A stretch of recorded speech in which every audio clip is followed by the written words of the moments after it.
दिल्ली के जनता का पैसा था ना वो। तो बोल रहा था मैं मेरा 2 रूम का वहाँ पे फ्लैट है, वहाँ पे मैं रह लूंगा। मैं चप्पल पहनने वाला आदमी हूँ, मैं आम आदमी हूँ। तू आम आदमी नहीं है, तू एक सांप है। सांप ही। मैं केजरीवाल को सांप बोलना चाहता हूँ। 3 सपोले उसके जेल में बंद है और मैं बोलता हूँ कि ये सांप पहले जेल में बंद होना चाहिए। सबसे बड़ा करप्शन वाला आदमी ये है।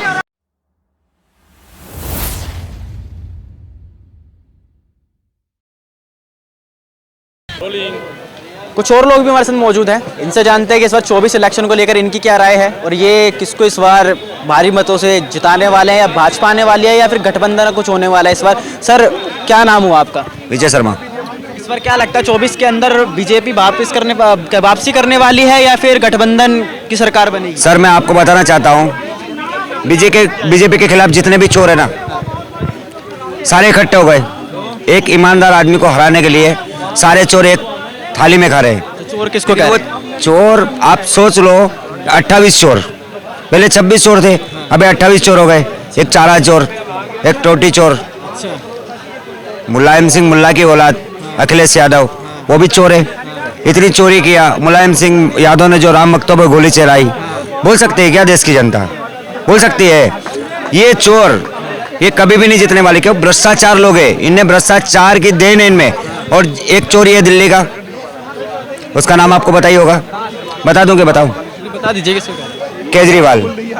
4 चोर इसके जेल में बंद है, 3 चोर मनीष सिसोदिया। तो ये सारे चोर जो है ना, ये सारे चोर एक ईमानदार आदमी को हराने के लिए एक गठबंधन बना रहे हैं, लेकिन इनका गठबंधन कभी कामयाब नहीं होने वाला है। केजरीवाल साहब तो कहते हैं कि मोदी जी हमें इस जन्म में तो क्या अगले जन्म में भी नहीं हरा पाएंगे। अरे केजरीवाल को शर्म करना चाहिए ना। शर्म नाम की चीज है केजरीवाल के पास। उसको चुल्लू भर पानी में डूब के मरना चाहिए। भाई केजरीवाल गया था गुजरात के अंदर, मैं जीत जाऊंगा। दिल्ली की जनता का पैसा कहाँ लगा रहा केजरीवाल? दूसरे राज्य में जाके वहां पे मुंह की खा के आ रहा, जमानत जब्त हो रही है। 3 राज्य के आप देख लो, मध्य प्रदेश, छत्तीसगढ़, राजस्थान। केजरीवाल गया, जमानत जब्त हो गई। ये केजरीवाल को दिल्ली की जनता ने वोट देके मुख्यमंत्री बनाया। ये दिल्ली का जनता का ध्यान हटा के दिल्ली की जनता का पैसा का सदुपयोग नहीं कर रहा है, दुरुपयोग कर रहा है। ये अपने को चमकाने के लिए, अपनी पार्टी को चमकाने के लिए ये दिल्ली का जनता का पैसा जाके दूसरे प्रदेश में खर्चा कर रहा है। ये चोर कुछ भी नहीं कर सकता। ये चोर ने क्या बोला था कि भाई मैं लालू यादव जैसे आदमी से गठबंधन नहीं करूंगा, मैं कांग्रेस से कभी गठबंधन नहीं करूंगा। ये करप्शन पार्टी के लोग हैं। लालू यादव अच्छा आदमी नहीं है, लेकिन ये मोदी विरोध में इतना अंधा हो चुका है कि ये सब लोगों की गोद में जाके बोल चुका। सपना देख रहा है प्रधानमंत्री बनने का। ये कभी प्रधानमंत्री बनने वाला नहीं है, सपना इसका सपना ही रह जाएगा। कभी जिंदगी में प्रधानमंत्री केजरीवाल नहीं बनने वाला है। इसने क्या बोला था? दिल्ली को लंदन बना दूंगा, पेरिस बना दूंगा, झीलों की नगरी बना दूंगा। झीलें दी नहीं है केजरीवाल, दिल्ली कितनी गंदी है तू देख पहले। अरे झीलें दी हैं सर। अरे कहाँ झीलें दी? बारिश हुई सर, झीलें हो गई। तो झीलें वही तो हाँ तो वही तो झीलें है। जितना बारिश हुई, जितने गड्ढे हुए, झील रहे, वही केजरीवाल के दिल्ली। कहाँ लंदन बनाया केजरीवाल ने? कोई एक दिखा दो, एक सर दिखा दो। आप चले जाओ चांदनी चौक इलाके में, आप सर घूमो, अपना कैमरा वहां जाके दिखाओ, कितनी गंदगी पड़ी हुई है, कूड़े के ढेर पड़े हुए हैं। कभी केजरीवाल ने सफाई करवाया? कभी केजरीवाल ने कोई विकास किया? कभी केजरीवाल ने कोई अच्छा काम किया? नहीं किया। क्यों? ये सिर्फ अपना घर बनने के लिए। कोरोना काल के अंदर 52 करोड़ का बंगला किसने बनाया? केजरीवाल बोलता था मैं घर नहीं लूंगा, मकान नहीं लूंगा, मैं गाड़ी नहीं लूंगा, मैं बंगला नहीं लूंगा। अरे भाई तू गाड़ी बंगला नहीं लेगा तो 52 करोड़ का बंगला क्यों बना लिया तूने? 52 करोड़ का बंगला क्यों बनाया भाई केजरीवाल? तो दिल्ली के जनता का पैसा था ना वो। तो बोल रहा था मैं मेरा 2 रूम का वहाँ पे फ्लैट है, वहाँ पे मैं रह लूंगा। मैं चप्पल पहनने वाला आदमी हूँ, मैं आम आदमी हूँ। तू आम आदमी नहीं है, तू एक सांप है।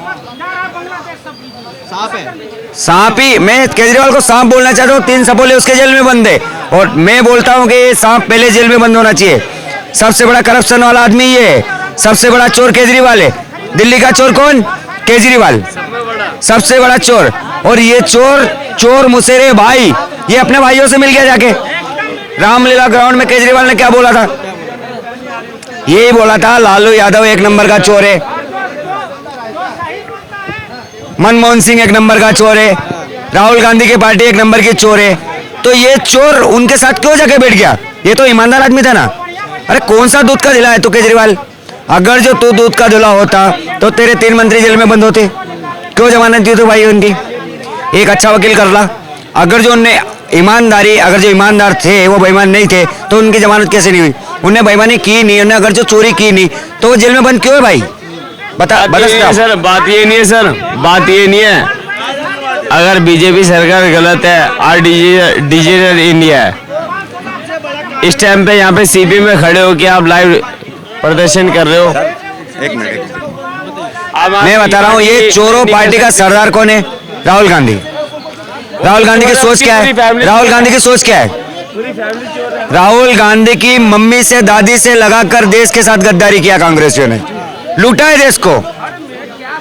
आज देश अमेरिका होता अगर जो ये गांधी परिवार नहीं होता। आज देश अमेरिका से भी आगे होता ये मेरा भारत देश, अगर जो गांधी परिवार नहीं होता। एक गांधी परिवार की देन थी जो 370 धारा हम पे थोपी, वापस किसने लिया? कौन है वो मर्द? नाम पता है?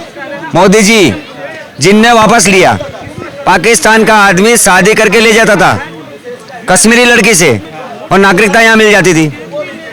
ये थी नेहरू गांधी की देन। क्या करता था नेहरू गांधी? पता था नेहरू गांधी के बारे में? उसका शौक क्या था नेहरू गांधी का, पता था आपको? मैं उसके बारे में नहीं जाता हूँ नेहरू गांधी का शौक क्या था, लेकिन नेहरू गांधी ने एक नंबर का करप्शन किया। नेहरू गांधी की सोच खराब थी। नेहरू गांधी ने देश के लिए कुछ नहीं किया। उसके बाद आई इंदिरा गांधी की बारी, क्योंकि ये तो परिवारवाद वाले लोग थे ना। इनको पता था मैं किसी गरीब के लड़के को या किसी दूसरी पार्टी वाले को नेता नहीं बनने दूंगा। फिर आई इंदिरा गांधी। इंदिरा गांधी ने क्या किया? इंदिरा गांधी ने भी गद्दारी की देश के साथ। क्या किया इंदिरा गांधी ने? कुछ देश के साथ विकास किया? कुछ नहीं किया। फिर राहुल गांधी की बारी आई। ये लोग सब कांग्रेस वाले देश को लूटा है, इनने पूरा देश खोखला कर दिया है। और 2014 के बाद असली मायने में, उसके पहले समझ लो कि मेरा देश गुलामी है, क्योंकि ये काले अंग्रेज का राज्य था। अंग्रेज छोड़ चले गए थे, लेकिन इनको छोड़ के चले गए। कांग्रेस तो कहती है कि मोदी ने देश बेच दिया है, एयरपोर्ट बेच दिए हैं, सड़कें। कांग्रेस वाले उसका नाम बता दे कि मोदी ने किसको देश बेचा, किसको बेटा बेचा? कांग्रेस वाले बताए ना। अडानी अंबानी। अरे अडानी अंबानी को बताए। अरे मेरी बात सुनो, एक बड़ा आदमी आज अडानी जी अंबानी जी, अगर जो नहीं, आज मेरी बात सुनो, अडानी जी और अंबानी जी लाखों लोगों को रोजगार दे रहे, करोड़ों लोगों को रोजगार दे रहे। अगर जो पैसे वाला फैक्ट्री नहीं खोलेगा, पैसे वाला अगर जो काम नहीं करेगा, देश आगे कैसे बढ़ेगा? सरकार सब आदमी को नौकरी नहीं दे सकती। जितनी जनसंख्या मेरे देश के अंदर, सरकारी जो प्राइवेट कारखाने होते हैं, जो फैक्ट्री होती है, वही लोग रोजगार देते हैं और वही रोजगार दे रहे। और ये बोले अडानी अडानी ये कर रहा है। अरे मेरा देश का अडानी, मैं आज चाहता हूँ कि अडानी जैसे 1000 अडानी पैदा हुए, अंबानी जैसे 1000 अंबानी पैदा हुए, जो मेरे देश के 140 करोड़ जनसंख्या, उनको सबको नौकरी मिल जाए। वो फैक्ट्री खोले, कारखाने खोले, सब काम करेंगे उनके, और हमारे देश की जनता खुशहाल रहेगी।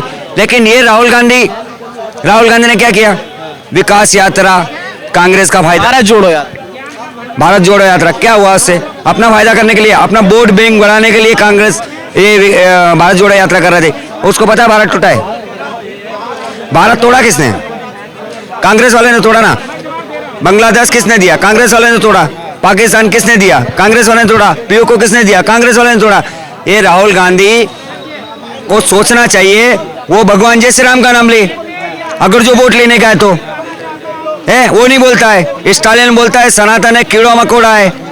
तो उस राहुल गांधी की चुप्पी, उस पर टेप बांधा हुआ था क्या उसके मुंह पे? क्यों नहीं बोला राहुल गांधी? नकली पंडित बोलने से पंडित नहीं बनता भाई। ब्राह्मण बता। कोई ब्राह्मण बताएगा तो ब्राह्मण नहीं बनता। कर्म होना चाहिए ब्राह्मण का। वो कर्म करेगा किसके वाला? फिर वो ब्राह्मण कैसे बन गया? तो ऐसे राहुल गांधी में दिमाग नहीं है, वो पप्पू है। वो कभी देश का प्रधानमंत्री नहीं बन सकता, कभी सपना ना देखे। और मैं तो राहुल गांधी को बोलना चाहता हूँ, यार तू हमारा पीछा छोड़ दे भाई, तेरे हाथ जोड़ते राहुल गांधी। तो चला जा देश से, जहाँ का हो। तो किस सोनिया गांधी का लड़का है, तो चला जा, हमारा देश का है ही नहीं। मोदी जी को पनौती बता रहे थे। पनौती कौन है सर? पनौती कौन है आपको पता है? राहुल गांधी पनौती है। राहुल गांधी पैदा हुआ, इंदिरा गांधी मर गई। राहुल गांधी जवान हुआ, राजीव गांधी मर गया। और राहुल गांधी की अगर जब शादी कर दी ना भाई, तो सोनिया गांधी मर जाएगी। इसके लिए ये राहुल गांधी शादी नहीं कर रहा, क्योंकि पनौती ये खुद है। 10 मैच जीता था किसके नेतृत्व में? आज प्रधानमंत्री कौन है देश का? 10 मैच। अगर जो एक मैच हार गए तो उससे क्या फर्क पड़ता है? भाई ये तो खेल है, खेल की एक भावना होती है। कोई दूसरा खिलाड़ी भी खेल रहा, वो भी खेलता है, हमारे खिलाड़ी जल्दी आउट हो गए और वो लोग जीत गए। तो बस जीते तो उनको हम जीत की मतलब बधाई देते हैं कि भाई आप जीत गए, कोई बात नहीं, ये खेल होता है। खेल को पनौती की भावना से नहीं लेना चाहिए, क्योंकि इसकी सोच खराब है राहुल गांधी की। यही सोच राहुल गांधी को डुबाया, यही सोच राहुल गांधी की खराब सोच 3 राज्य के अंदर राहुल गांधी की जमानत जब्त करवा दिया। यही सोच, गलत सोच राहुल गांधी की है और ये राहुल गांधी अपनी सोच बदल नहीं सकता। क्योंकि क्या होने वाला है?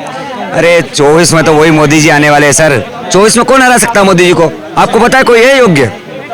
राहुल गांधी जैसा पप्पू योग्य है? 28 चोर योग्य है? कौन सा ऐसा चोर है, कौन सा ऐसा देशभक्त है जो देशभक्ति की बात करता है? जिसको भी, जो भी मुख्यमंत्री बना, केजरीवाल बना, एक चोर है। वो एक राज्य के स्तरीय नेता है और जो भी है 28 चोर, जहां भी इनकी जमानत जब कोई वोट देने वाला नहीं। इनको पता है 10 चोर एक साथ इकट्ठे होकर वोट मांगेंगे, कोई देने वाला नहीं, कमल के फूट पे वोट डलेगा।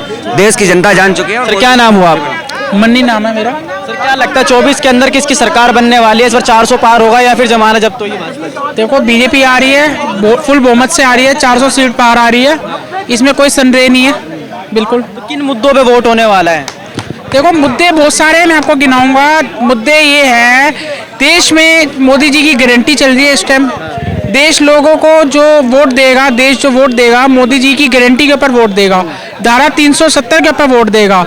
मोदी बोले तो गारंटी, मोदी बोले तो धारा 370, मोदी जी बोले तो 35 है, मोदी बोले तो 35 है 3 तलाक बिल, मोदी बोले तो क्या, मोदी बोले तो बहुत कुछ, डिजिटल इंडिया, मोदी बोले तो आयुष्मान कार्ड, मोदी ऐसे बहुत सारे उदाहरण हैं। मोदी बोले तो हाईवे, मोदी बोले तो नए एयरपोर्ट, इतने राम मंदिर में एयरपोर्ट बनाए, अभी एयरपोर्ट भी वहाँ पे भव्य, अभी 22 तारीख को भव्य प्राण प्रतिष्ठा का होएगा, ठीक है ना, सारे लोग आके दर्शन करेंगे, ठीक है ना। उसके बाद विरोधियों की भी हवा टाइट हुई पड़ी है। चक्कर ये है कि इनको नींद नहीं आ रही आपस में, ये गठबंधन कर रहे हैं और इनको ये है कि ये गठबंधन में इनको मोदी जी को हराए कैसे, क्योंकि मोदी जी ने काम किए, विरोधियों ने काम नहीं किए। मोदी जी को हराने के लिए उन्होंने अपना समय सारा खराब करा है। आप देखिए 18 जब से ये चुनाव हुए, पिछले 5 साल आप जाओ, 2018 से लेके जब मोदी जी दूसरी बारी चुने गए हैं, प्रधानमंत्री चुने गए हैं, तब से लेके अब तक क्या कर रही है ये विपक्ष की सरकार? आपस में एकजुट की गठबंधन बना रही। लोग कहते हैं पेट्रोल बढ़ा दे, लोग कहते हैं अगर पेट्रोल के दाम भी बढ़ जाएंगे तभी मोदी जी को वोट देंगे। वो ये नहीं देखते कि सर अगर पीछे से कोई चीज महंगी आएगी तो वो चीज ऑटोमेटिक महंगी होएगी, ठीक है ना। अगर हम कह रहे हैं कि रोजगार अगर हम मोदी जी को कहेंगे हाँ अभी इतना रोजगार नहीं है, रोजगार देती है सरकार, मोदी सरकार भी दे रहे हैं, मोदी जी भी दे रहे हैं, रोजगार बांट रहे हैं, सब कुछ बांट रहे हैं। लेकिन अगर हम 140 करोड़ जनता अगर हम कहेंगे ना कि हमारे को रोजगार फुल चाहिए, फुल मतलब कोई जो सरकारों ने 70 साल से जो नहीं काम कर सकाई, राम मंदिर का कोई काम जो नहीं कर हो पाया वो मोदी जी ने करके दिखा दिया। तो रोजगार, महंगाई के मुद्दा ये मोदी जी के लिए बिल्कुल छोटी सी बात है। हम 140 करोड़ जनता अगर जाके अगर बस एक आवाज ही तो हमने करानी है ना। अब जैसे छोटी छोटी बात पे कितने आंदोलन हो जाते हैं, लोग एकजुट होते हैं तो लोगों को सरकारों की बात माननी पड़ती है, जो जेन्युइन होती है वो सरकार मानती है। जब तो अगर बात रही, अगर ये बेरोजगारी की बात रही, ये जो भी विरोधी लोगों के पास 2-4 मुद्दे हैं तो उसके ऊपर भी सॉल्व हो रहेगा, फिर इनके पास बोलने के लिए कुछ रहेगा ही नहीं। पक्ष तो कहता है कि देश बेच दिया मोदी ने। क्या बेच दिया? कुछ भी नहीं बेचा, हाईवे ने कुछ भी नहीं बेचा। अरे सर मेरी बात सुनो, हाईवे इतने बढ़िया बना दिए, आपने कहीं भी जाना है इतने बढ़िया आपको हाईवे बना दिए, तो आप कहीं भी अपने घंटों में सफर तय कर सकते हो। जहां आपको 5-6-7 घंटे लगते थे, आप 2 से 3 घंटे में पुल, फ्लाईओवर, इतने सारे एक्सप्रेस वे बनाए उन्होंने। मोदी जी ने गरीबों के लिए सोचते हैं, वो कहते हैं हम गरीब, मेरे लिए गरीब पहले हैं, ठीक है ना, वो कहते हैं हमारे लिए गरीब पहले हैं। तो ऐसे हमारे को लॉयल प्रधानमंत्री, लवर प्रधानमंत्री हमारे को ऐसे कहाँ मिलेंगे? सदियों में पैदा होते हैं, ऐसे सदियों में होते हैं ऐसे,